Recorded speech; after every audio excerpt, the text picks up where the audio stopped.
Hey there everybody, Brett from Love Bats in the Belfry. Welcome! This one I kind of just do another whole like cool new stuff type vlog. This one is very book heavy actually. I have not really talked much about books on this channel. One thing that I've wanted to do is get back more into reading.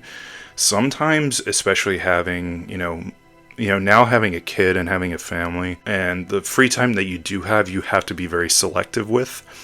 And I haven't really had the time to legit get back into reading more. And I'm one of those, like, I watch a lot of TV, I watch a lot of movies, and even with that, I have to be way more selective. I have some cool new stuff I want to show off, at least, with this video, with a lot of books. So let's get started. A lot of these books actually are going to be by the same author, and that of Clive Barker. Most people know Clive Barker, of course, from Hellraiser fame. He did write the story of Hellraiser. He directed the movie Hellraiser, but he's actually more known as, a novelist or an author.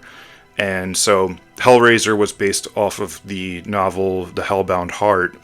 I don't have that, but I did buy some of Clive Barker's books because I wanted to get more into his mind and like what he's all about. And yeah, I mean, a lot of people mentioned Stephen King, a lot of people were talking about H.P. Lovecraft, but not a lot of people bring up Clive Barker too much, and I'll get into that a little bit. But the first ones I picked up were his Books of Blood series, Volume 1 and 2. Most people who have read Clive Barker have said to start off with reading Books of Blood. I've actually read most of this now. I think I have 2 short stories left, but this is basically a short story collection. A couple of really good short stories in at least Volume 1 of Books of Blood. I haven't gotten to Volume 2 yet, but I bought these from a used bookstore, and yeah, some of them aren't in the best shape, but it's not always just about how the book looks. I just want to read the stories. At least with Volume 1, the highlights for me were 2 short stories in here. Most of them that I've read so far, I've really enjoyed, actually. Best one, by far, is The Midnight Meat Train, in my opinion. And of course, this went on to become a movie, like a full-length movie. Now, the difference between the movie and the book is the movie, they had to really, actually flesh out, no pun intended, flesh things out way more in the movie than they did in the short story, because the short story of The Midnight Meat Train is only like 21 pages.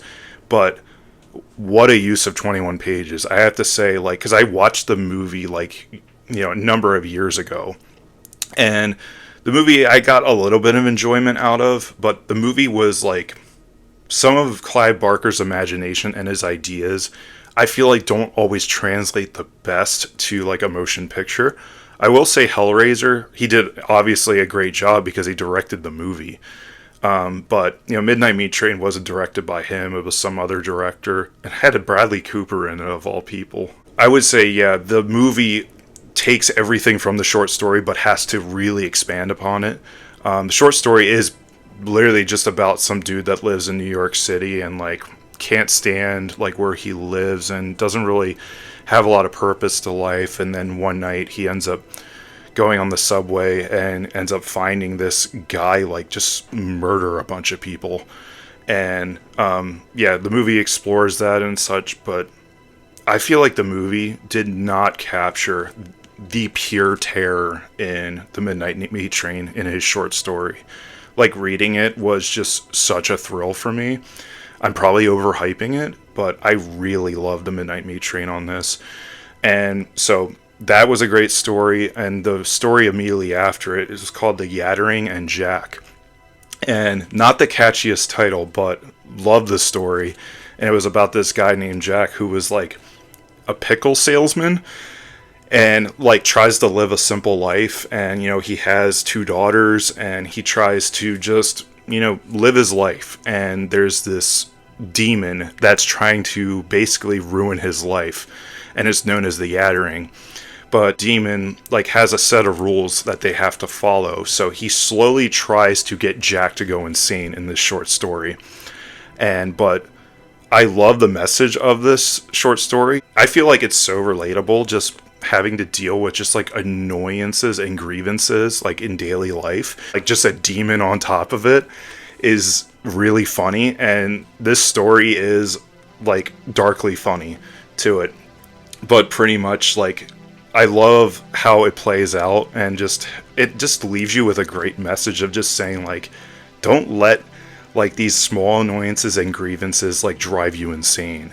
And like that is just the basic message of the story, and I absolutely loved this short story, The Yattering and Jack. So if you want kind of just this very small introduction to Clive Barker, just read Midnight Meat Train, Yattering and Jack. Those were my favorite stories out of this so far. I think I just have 2 more to read out of this, but I'm excited to read more of Clive Barker. Just based on his short stories, I really enjoy his writing, and he just has such a cool imagination. But yeah, Books of Blood, pretty cool. Continue with the theme of Clive Barker. I actually have 2 more books of his. Now this one is called Cabal. The cover is really messed up because the used bookstore I got it from. But if you're familiar with the movie Nightbreed, this is actually a book version of the movie Nightbreed. And Clive Barker himself also directed Nightbreed. But I always liked the concept of Nightbreed. I like started watching it one night, and I don't remember much about it, but like I was like, when I was thinking Clive Barker and like creatures and Hellraiser, the Cenobites, I was thinking like, all right, I'm in. And I just never got around to watching Nightbreed, but then I saw the book Cabal, and I, found out that it was like, oh, that's what Nightbreed is. It's just the book. So I was like, all right, I'll give it a shot. So I bought it. Haven't gotten around to it yet, but excited to read that one. Because of just wanting to get to know Clive Barker a little better, like rather than just dive into the typical Stephen King stuff. Maybe I'm hipstery for saying that, but I do like Stephen King, but I did want to dive a little more into Clive Barker. So Clive Barker, it's funny because like a lot of people associate him with Hellraiser, and he does have a lot of horror in his stories, but he also has a lot of sci-fi and like fantasy like type stuff out. And I was just looking into all the books he wrote, and he actually wrote a good number of stuff that was very sci-fi fantasy heavy. And even some of those novels itself, people say have like horror aspects to it. But I came across one that just sounded fascinating to me. That one's called The Thief of Always. And yeah, The Thief of Always is pretty much, it's about a guy who, it's called Mr. Hood, is like one of the main characters. And he has a thing called the Holiday House that's been there for like thousands of years. And this is like basically a children's fantasy novel about like people who want some more, excitement to their life, and going to this holiday house and then finding out it's not all what it seems. But a lot of people say that it's like basically a children's book, like, but it gets pretty dark, and it's like a good children's fantasy tale. And like I've looked it up on Goodreads, and it has like a ton of great ratings on it. So I'm excited to get into this one. Yeah, Clive Barker is going to be like pretty heavy, like for a while on my, reading list. Final book of this video is, I actually showed it off in a recent video for a second, but I bought Becky Lynch's basically memoir called Not Your Average Girl. Becky Lynch is a famous wrestler, one of my favorite female wrestlers currently. Yeah, I think she's awesome, and I'm just interested in getting to know her a little more, because it was like I kind of just got introduced to her. It's pretty funny because she's like known as being like a great babyface in wrestling. I was introduced to her when she was actually a heel, and a lot of people were like, she's not a good heel. And I mean, thinking in hindsight, yeah, she definitely is a much better babyface. But yeah, I'm excited to get into this, just all about her, upbringing and starting in wrestling and everything, and how she became the man. And yeah, like her and Seth Rollins are definitely up there on my favorite current wrestlers. So excited for this. Yeah, speaking of wrestling, this is actually going to be my last thing to show off in cool new stuff. I guess book edition, but this is not a book. This is actually a VHS tape. But WCW's Bash at the Beach 1996. That was a tongue twister to say. But I bought this on VHS because it actually was fairly cheap. If you look up some VHSs, they go for a lot of money now. At least for, just a crappy piece of technology that's dead now. I wanted to get this though. I was just looking up like what could I own on physical media that's like a wrestling event, and the reason I bought this, I have watched two Bash at the Beach events, 94 and 95. Bash at the Beach 95, I did a review of that. That's on this channel. I love Bash at the Beach 95 because it actually was on a beach. And it was so, like, the most summer looking thing you've ever seen. And it's like, I remember growing up watching, like, MTV. They had, like, those spring break, like, type specials where they were, like, just on the beach and just everyone having fun and such. It reminded me of that. But I have not watched Bash at the Beach 1996. The big reason I wanted to get this and just, enjoy this experience on VHS is because if you're a little unfamiliar with the wrestling world, that was when Hulk Hogan went heel, or to those non-wrestling fans, turned bad guy.